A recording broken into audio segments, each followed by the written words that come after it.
I grew up in Ireland. My father, Tom Brosnan, well, he left when I was an infant. It was not a good time to be a single mother. But my mother was courageous in her determination to make a better life for us both. And thus, she left the shores of Ireland to become a nurse in England. Such a decision came a number of years of separation and heartache. At the age of 4, I went to live with my grandparents. After they passed on, I ended up living with a friend of the family. Eileen Riley was her name. Eileen was a saint of a woman to me. She was a classic Irish woman with an apron wrapped around her full figure that was always covered in baking powder. I lived upstairs in a room that I shared with 2 other lodgers. There was some sadness and longing. I remember how she wept. The day I left her, I was 11 years old. My life began again that day as I traveled alone on the plane to London with rosary beads in one hand and an empty aspirin bottle filled with holy water in the other. Once there, fresh off the plane with a thick Irish brogue. For some reason, they could not or would not say my name, Pierce, so I was known as Irish. Each and every day trying to find my footing in this new landscape of prejudice and racism, learning words I'd never known and never wanted to know. I learned to assimilate. It was, in some ways, my first acting job, to be someone else. And eventually, I found people I didn't need to act for. I found friends who accepted me, brogue and all, friends who called me by my name, on my own. I had learned to survive, but through friendship, I learned to thrive. Those boys' acceptance, Eileen's generosity, my mother's sacrifice, that is what got me through my childhood. I can tell you this, wherever you're going, you won't get there alone. I certainly didn't. It's easy to feel overwhelmed or daunted by the challenges facing our world. In those moments when you feel outmatched, you need people you can turn to.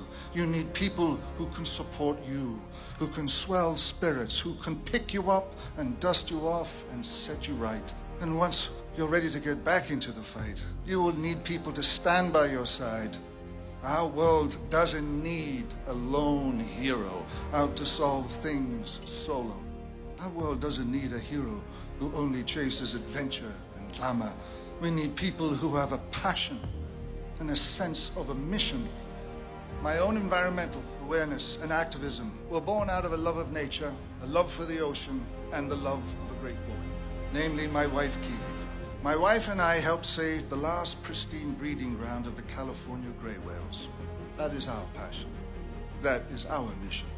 Many in your position have sought the route of the flashy, exciting, or adventurous. They've taken the high-powered job or the well-regarded profession because they want the thrill that comes with first-class cabins, penthouse suites, and swanky clothes.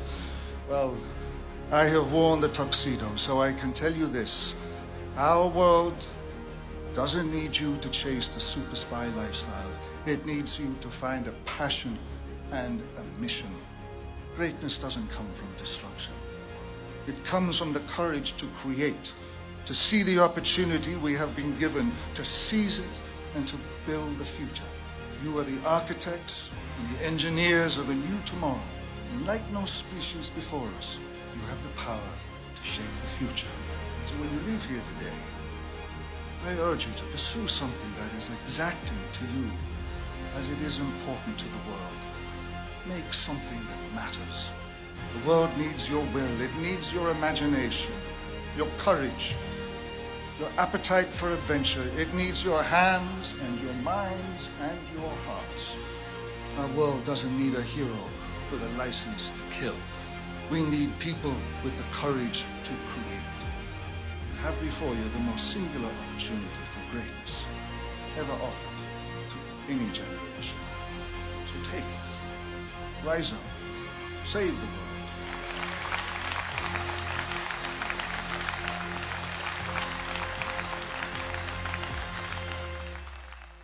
I hope that this cadence will leave you both shaken and stirred, but we'll see about that.